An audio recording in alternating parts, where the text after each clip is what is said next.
时事热点、新闻观察，在这里每天一个犀利观点，带您感受大国看世界。在开始之前，麻烦您点击订阅按钮和小铃铛。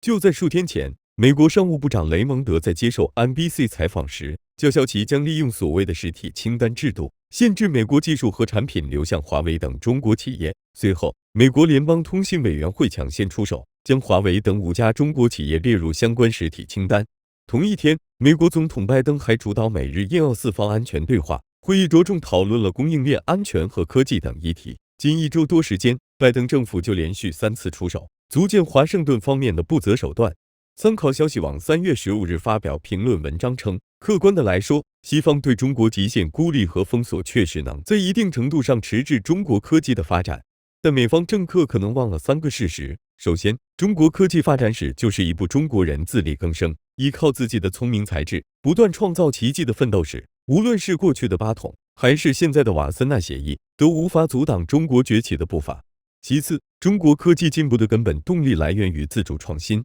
2019到2020年，中国专利申请量连续2年居世界第一。其三，中国在全球科技和供应链中的地位极为特殊，谁孤立中国，反而有被世界孤立的风险。就连美媒都发现不对劲了。参考消息网3月15日援引美媒未来主义网站报道称，3月9日，中俄已签署联合建立月球科研基地的备忘录，这已对太空探索的地缘政治格局产生重大影响。美国航天新闻网指出，中俄联合探月将进一步削弱 NASA 在太空领域的全球领导者地位。更糟糕的是，欧洲航天局可能会加入。由于沃尔夫条款的存在，这将导致美国无法与欧洲合作，进而被整个国际社会孤立。拜登大概没料到对中国出手的后果会这么严重。前不久，美国商会和荣鼎公司的一份报告显示，美国若与中国脱钩，并对所有对华贸易征收25%的关税，其 GDP 至少每年将损失1900亿美元。如果美国投资者出售一半在华投资，美方每年将损失250亿美元资本利益和5000亿美元的 GDP 损失。显然，孤立和封锁中国是美方所不能承受之重。这次中美对话，中国对美国说不，底气就是来自这里。其实，这并不是中国首次对美国说不，以往中国都是韬光养晦，光做不说。第一，抗美援朝时，中国就对美国说不。70年前，在对待朝鲜问题上，毛主席曾提出，如果我们对朝鲜问题置之不理，美帝必然得寸进尺，走日本侵略中国的老路，要把3把尖刀插在中国的身上，从朝鲜1把刀插在我国的头上，从台湾1把刀插在我国的腰上，从越南1把刀插在我们的脚上。抗美援朝就是化被动为主动，打得一拳开，免得百拳来。1950年9月30日下午，周总理发出严正警告，中国人民绝不能容忍外国的侵略，也不能听任帝国主义者对自己的邻人肆行侵略而置之不理。1950年10月1日，美国罔顾中国的警告，悍然越过三八线，中国人民志愿军随即向中朝边境集结。后面的事大家都知道了，中国人民志愿军用落后的武器，将武装到牙齿的美军从鸭绿江边赶回到三八线以南，甚至一度解放了汉城。如果中国军队当时有空军的话，估计美军就要被赶进大海喂王八了。正因为中国人民志愿军在朝鲜战场上的殊死决战，才让美国为首的西方国家企图借朝鲜为跳板，干涉刚刚成立的新中国的目标化为泡影。彭老总签下停战协议后豪迈地说，帝国主义在东方架起几门大炮就可以征服一个国家、一个民族的历史一去不复返了。毛主席更是自豪地说，帝国主义侵略者应当懂得，现在中国人民已经组织起来了，是惹不得的，如果惹翻了，是不好办的。抗美援朝是新中国的立国之战，它重塑了中国的国际形象，重塑了中国人的精气神，一雪百年来被外敌入侵之耻，让中国人真正的自信起来，同时更为新中国打下几10年和平发展的基业。第二，越南战争时，中国就对美国说不。美国在朝鲜战场上没能占到便宜，就想在越南战场上试试运气。1964年8月5日，美国借北部湾事件发动侵越战争，中国立即向美国发出警告，美军不得跨过北纬17度线，否则后果自负。15年前，美国没有理会来自新中国的警告，最后不得不第一次在没有赢得胜利的战争中签下停战协议。这一次，乖巧的美国开始重视中国划定的这一条红线。不单单是美国陆军不敢跨越17度线，就连天上的美军战机也颇费心机地安装了跨越17度线的预警提示。这一次，美国共计出动近65万人参战，阵亡58000多人。即使回国后，仍有近10万美国大兵自杀。想想看，越南战争该有多血腥？美国为何会在越南战场失败？因为美军不能突破17度线的限制，实际上是打了一场被捆住手脚的战争。而北越则有稳定的大后方，可以源源不断地往前线输送兵力和物资。就这样，美军不仅无法快速结束战争，反而深陷越战泥潭。当然，如果没有10多年前朝鲜战场上的38度线，自负的美军岂会把17度线放在眼里？第三，划定东海防空识别区时，中国对美国说不。根据开罗宣言，二战后，日本领土仅限于本土4岛、北海道、本州、四国、九州，其余全部归还中国，包括琉球群岛和钓鱼岛。日本投降后，美国提出把日军占领的琉球群岛还给中国。蒋委员长当时正需要仰赖美国的军援打内战，不敢接，只说还是中美共管的好。实际上，琉球群岛一直是美军占领管辖。蒋委员长最后败逃台湾，自身都难保，更不敢再提琉球的事。直到朝鲜战争爆发，琉球命运再次改变。美国需要把日本变成朝鲜战争的后勤基地，于是一反打压政策，开始积极扶持日本。为了拉拢日本，不惜借联合国之名，把琉球划归日本托管，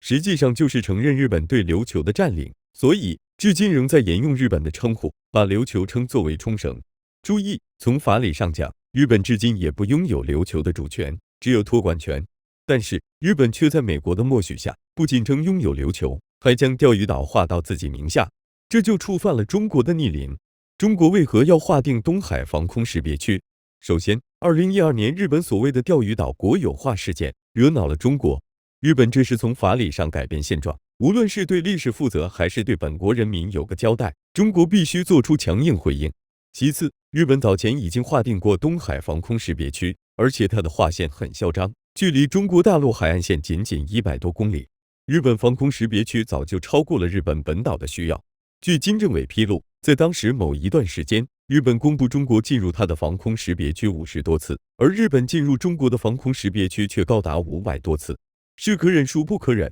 所以，划定东海防空识别区就是从法理上维护国家安全和主权。中日两国的防空识别区有很大的重叠，原因在于日本声称对钓鱼岛拥有主权。日本为何对中国划定的东海防空识别区如此紧张？因为日本认为这意味着中国将实际上控制钓鱼岛，而且日本还担心，随着中国国力的增强，中国会重新拿出开罗宣言，让日本把吃进去的琉球群岛吐出来。到时候，日本只能龟缩在本土4岛上，东海什么的再没他什么事了。相反，中国收回琉球，东海变成内海，所谓第一岛链不攻自破。到那时，中美交锋将不再是中国家门口，而变成被美国视为领地的太平洋。此等利害关系，美国当然知道，所以他要求其他国家在制定防空识别区时都要提前向美国请示。美国会根据自己在全球的军事利益要求对方做出相应的调整。但是，当中国在公布自己的东海防空识别区时，只是礼节性的提前20分钟告知了美方一下，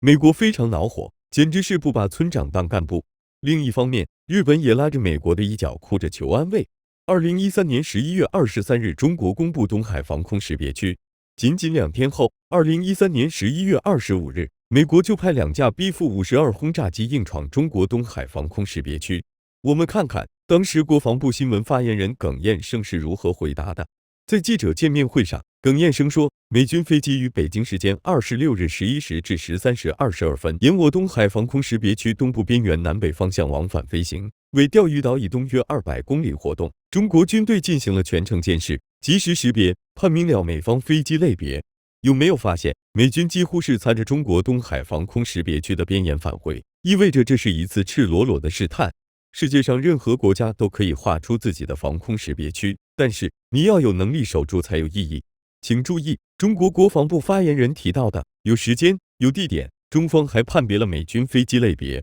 说明中国有能力全程监视，在当下军事作战思维中发现即摧毁。所以几天后，在美国政府建议下，美国3大航空公司在11月30日表示，已向中方通报有关在中国东海防空识别区的飞行计划。这相当于美国默认了中国划定的东海防空识别区。看到美国非但没有帮自己找回场子，反而承认中国的划定，这让日本很不爽。日媒更是讥讽美国政府这是在向中国屈膝。更尴尬的是，安倍政府此前还高调阻止本国航空公司向中国报备，但是看到美国的屈膝之后，不得不也跟着屈膝，要求日本航空公司按规定向中国报备飞行计划。第四，决战南海，中国对美国说不。估计很多文友们已经忘了5年前南海发生了什么大事。西沙群岛、中沙群岛和南沙群岛自古都属于中国，但是由于历史原因，南沙岛礁至今仍被其他国家侵占，其中越南侵占29个，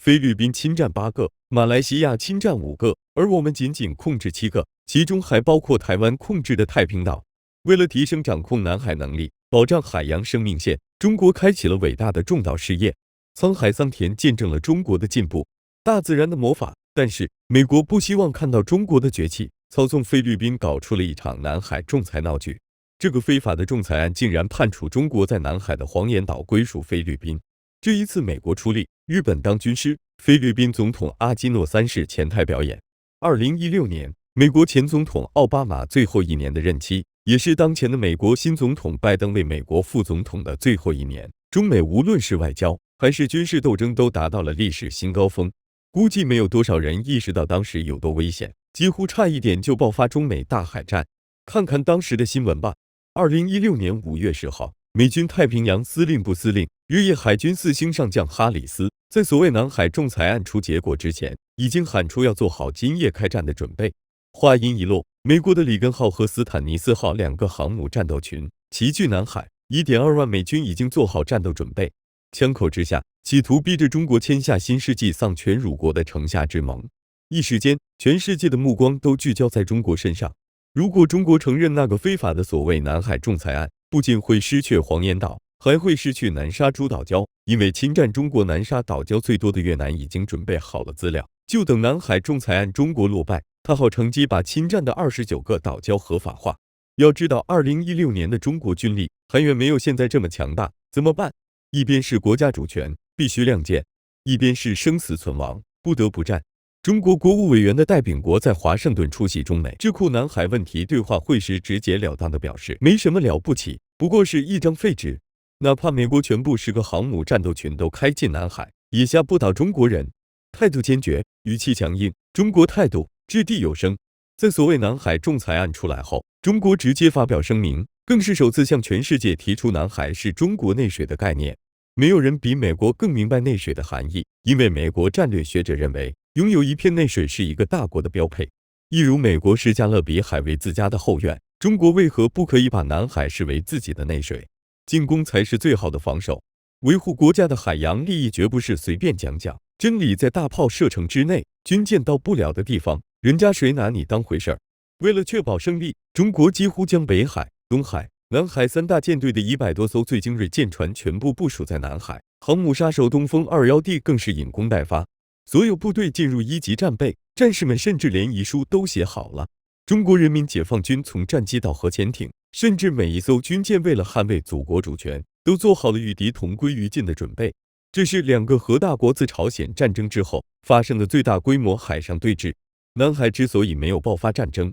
很明显，最后一刻，一方知道胜算不多，方才悻悻而去。最后，美国航母战斗群悄然撤离南海，所谓的南海仲裁结果公布后，橡皮一样落地无声。全世界都看到这场事关南海格局的顶级对决，以中国的最终胜利而结束。历史再次证明，面对强敌要敢于亮剑，善于亮剑，能战方能止战。中国让世界看清，只要中国不承认的，都是厕所里的纸。2020年4月18日，国务院批准在海南省三沙市设立了西沙区和南沙区，这也是三沙市首次设区。这是中国从行政上正式确立对南海的有效管辖。据网矣，历史终将证明，谁只是匆匆过客，谁才是南海真正的主人。120年前，晚清政府被迫与英、美、俄、法、德、意、日、澳、比、西和11国签署丧权辱国的辛丑条约。100年耻辱，让中国人认识到，弱国无外交，落后就要挨打。